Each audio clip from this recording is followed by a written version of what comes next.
Assalamualaikum warahmatullahi wabarakatuh. Perkenalkan, nama saya Wildan, Prodi Ilmu Pemerintahan semester 4. Di video ini saya akan menjelaskan terkait pemikiran Pierre Bourdieu tentang dominasi simbolik dan doxa. Jadi pertama yaitu dominasi simbolik. Dominasi simbolik ini didefinisikan sebagai suatu kajian ilmu yang mempelajari bagaimana cara menerapkan kekuasaan dengan menggunakan simbol-simbol tertentu. Di sini Pierre Bourdieu mendefinisikan kuasa simbolik sebagai kuasa yang tak nampak, yang hanya bisa dijalankan dengan keterlibatan orang-orang yang tak ingin tahu bahwa mereka adalah sasarannya atau bahwa mereka sendiri menjalankannya. Berdasarkan hal tersebut, praktek kekuasaan dapat dikatakan sebagai kekuasaan simbolik apabila memenuhi dua syarat. Yang pertama, pihak yang menjadi objek sasaran kuasa tersebut harus dipastikan tidak tahu, tidak menyadari, dan tidak mau tahu bahwa mereka adalah objek sasaran dari kekuasaan. Atau yang kedua, pihak yang awalnya menjadi sasaran kekuasaan tersebut selanjutnya tidak sadar bahwa mereka sendiri telah berubah menjadi aktor yang terlibat mempraktikkan kekuasaan simbolik tersebut. Di sisi lain, dominasi simbolik adalah penindasan dengan menggunakan simbol-simbol. Penindasan ini tidak dirasakan sebagai penindasan, tetapi sebagai sesuatu yang secara normal perlu dilakukan. Artinya, penindasan tersebut telah mendapatkan persetujuan dari pihak yang ditindas itu sendiri. Misalnya, guru yang otoriter di kelas namun tidak mendapatkan perlawanan apapun dari muridnya karena muridnya telah menyetujui penindasan yang dilakukan oleh gurunya.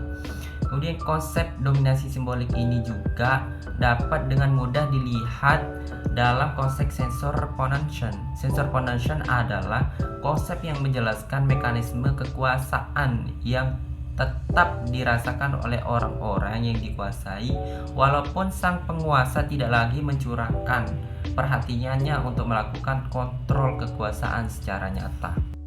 Misalnya, di dalam penjara ada menara penjaga yang berdiri di tengah-tengah berbagai unit-unit tempat tinggal narapidana. Menara penjaga itu menjadi simbol kontrol yang bersifat permanen terhadap narapidana, walaupun tidak ada penjaga yang sungguh menjaga di dalam menara tersebut. Sensor dan kontrol tetap terasa, walaupun sang penjaga dan penguasa tidak lagi secara nyata melakukan sensor dan kontrol.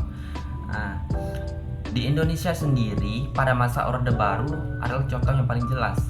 Pada masa kekuasaan Soeharto, pada masa itu terasa sampai ke berbagai pelosok Indonesia, walaupun ia tidak secara fisik hadir untuk memastikan kekuasaannya. Bahkan sampai sekarang ada beberapa kelompok masyarakat yang mengakui legitimasi kekuasaan Orde Baru walaupun eranya telah lama berlalu. Pemikiran Pierre Bourdieu tentang dominasi simbolik ini terbagi menjadi 4 bagian.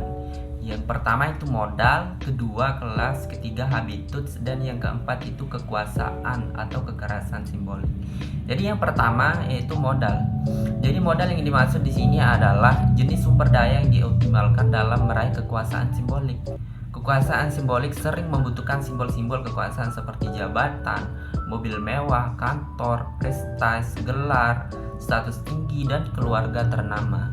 Artinya, modal simbolik di sini dimaksudkan sebagai semua bentuk pengakuan oleh kelompok, baik secara institusional atau non-institusional.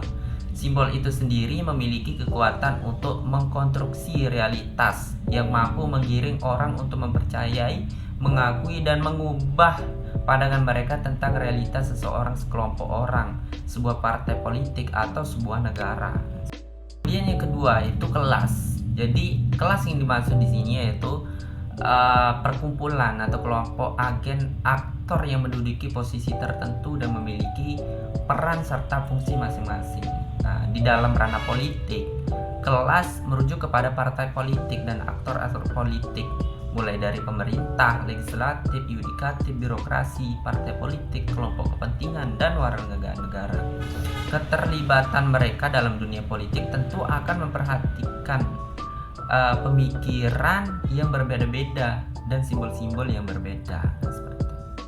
Yang ketiga, Berju merumuskan konsep habitus sebagai analisis sosiologis dan filsafati atas perilaku manusia.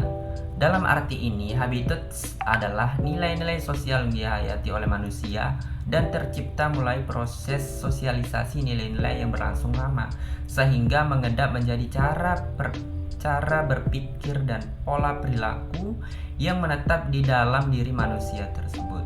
Kemudian yang terakhir itu ada kekerasan simbolik. Jadi kekerasan simbolik ini merupakan istilah Pierre Bourdieu. Dia merujuk pada kekerasan yang sifatnya laten, tidak disadari, juga tidak dirasakan, baik oleh pelaku maupun korbannya. Kekerasan semacam ini tersebar di mana-mana, termasuk di dunia politik. Pembahasan selanjutnya yaitu doxa. Jadi doxa di sini didefinisikan sebagai pandangan penguasa yang dianggap sebagai pandangan seluruh masyarakat. Masyarakat tidak lagi memiliki sikap kritis pada pandangan penguasa. Pandangan penguasa itu bersifat sloganistik biasanya, sederhana, populer, dan amat mudah direncana oleh rakyat banyak. Walaupun secara konseptual pandangan tersebut mengundang banyak kesesatan. Misalnya, banyak penguasa otoriter di dunia ini beranggapan bahwa pandangan mereka mewakili pandangan rakyat, maka mereka harus dipatuhi. Biasanya mereka menggunakan slogan populer semacam ini. Musuh pemerintah, sama dengan musuh rakyat. Pemerintah hadir untuk membawa kemakmuran untuk rakyat. Doxa juga menunjukkan bagaimana penguasa bisa meraih dan mempertahankan dan mengembangkan kekuasaan dengan mempermainkan simbol yang berhasil memasuki pikiran yang dikuasai, sehingga mereka kehilangan sikap kritisnya pada penguasa. Pihak yang dikuasai melihat dirinya sama dengan penguasa. Mereka ditindas tetapi tidak pernah merasa sungguh ditindas karena mereka hidup dalam doxa. Mungkin hanya ini yang dapat saya sampaikan. Semoga bermanfaat. Assalamualaikum warahmatullahi wabarakatuh.